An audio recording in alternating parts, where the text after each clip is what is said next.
why GLAAD ripped Megyn Kelly for failing the LGBTQ community. GLAAD says the host is complicit in giving an anti-LGBTQ hate group a platform. GLAAD is not happy with Megyn Kelly. After the Today hosts interviewed Jack Phillips, the owner of the cake shop who refused his services to same-sex couple, and his Alliance Defending Freedom attorney Kristen Wagner on Friday, GLAAD is both shredding Kelly and demanding airtime to challenge the baker's false narratives. The organization posted a lengthy blog post Friday titled, "Megyn Kelly failed the LGBTQ community and viewers with Masterpiece Cake Shop segment this morning." Today Megyn Kelly allowed her morning show to be nothing more than a Trojan horse to push the talking points of a known anti-LGBTQ group, Alliance Defending Freedom, into homes across America, GLAAD President and CEO Sarah Kate Ellis said in a statement. Parents across America tune into talk shows like this for fair and balanced presentations of news stories, and nothing about this egregious segment was fair or balanced.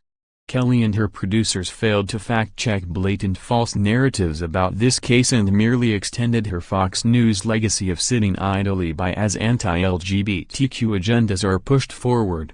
Demi Lovato brings the nation and number 039's first transgender state legislator as her date to the AMA's View story. Megyn Kelly is clearly choosing sides, GLAAD also tweeted. That's not responsible journalism. LGBTQ people demand a chance to respond on air. According to GLAAD, these are the 5 statements in Phillips' 9 minutes of airtime that the organization would like to challenge. The segment includes 20 seconds of recycled interviews of the LGBTQ couple Jack Phillips refused to serve and dedicates over 5 minutes to an interview with an ADF lawyer, again, an anti-LGBTQ hate group, and Jack Phillips. The ADF's history of pushing anti-LGBTQ cases is ignored. Additionally, Kelly provided absolutely no context about the well-documented and extensive anti-LGBTQ agenda of the ADF. Megyn Kelly opens the segment by falling directly into the ADF's trap and saying the story is about a cake. "We begin this morning with a cake. That cake makes it all the way up to the U.S. Supreme Court. This is not about cake." Religious exemptions laws would allow doctors, landlords, adoption agencies, funeral homes, and more to legally deny service to LGBTQ families and other marginalized communities simply by citing religious beliefs. How did Megyn Kelly's producers fail to prep her about how that these laws could open floodgates to discrimination not just against same-sex couples, but also against unmarried couples, single parents and others across a wide array of areas and businesses? A bakery could refuse to sell a cake for a Jewish wedding, or for an interfaith couple's marriage. An indoor playground could refuse to host a child's birthday party because the child's mother is unmarried. A pharmacist could refuse to fill a woman's birth control prescription unless the woman provided proof that she's married. A hotel could refuse to provide a room to any couple who didn't show a valid marriage certificate. A pediatrician could refuse to treat the child of a lesbian couple because of a belief that only opposite-sex married couples should be allowed to be parents. Chiron, Supreme Court case of religious freedom or discrimination. Wrong. The case is not about religious freedom, it's about asking for religious exemptions for existing non-discrimination laws like the one on the books in Colorado, that would allow for open discrimination of LGBTQ people. Just last week, more than 40 organizations including GLAAD called on mainstream media to use factually accurate terms about this case, and not fall into ADF talking points about so-called religious freedom.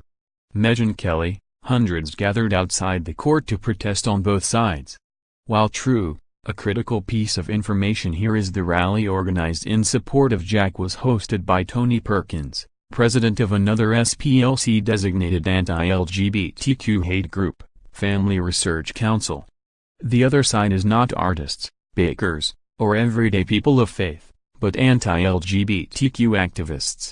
Perkins supports the dangerous and scientifically discredited practice of so-called conversion therapy and has called LGBTQ advocates terrorists. It is also worth noting that Kelly hosted Perkins on her Fox News show over 13 times, Despite his extensive and fringe anti-LGBTQ record. Hasn't the media learned that if you are going to talk about both sides, you better talk about who exactly is represented in the crowds? Megyn Kelly, you can see the artistry of the cakes, they're beautiful. That's probably one of the reasons why the couple wanted one. Kelly is pushing the ADF talking point that these cakes are artistic expression. The facts of this case are not about art. That's why bakers and other artists are silent on it. It's about a business refusing service granted to everyone else merely because they are LGBTQ. Adam Lambert, Gigi Gorgeous react to Aaron Carter coming out as bisexual. View story. GLAAD also noted that Kelly has a history of giving anti-LGBTQ voices on her programs, including her past at Fox News. NBC didn't immediately return request for comment. View photos. Social media. See how Hollywood celebrated LGBTQ pride.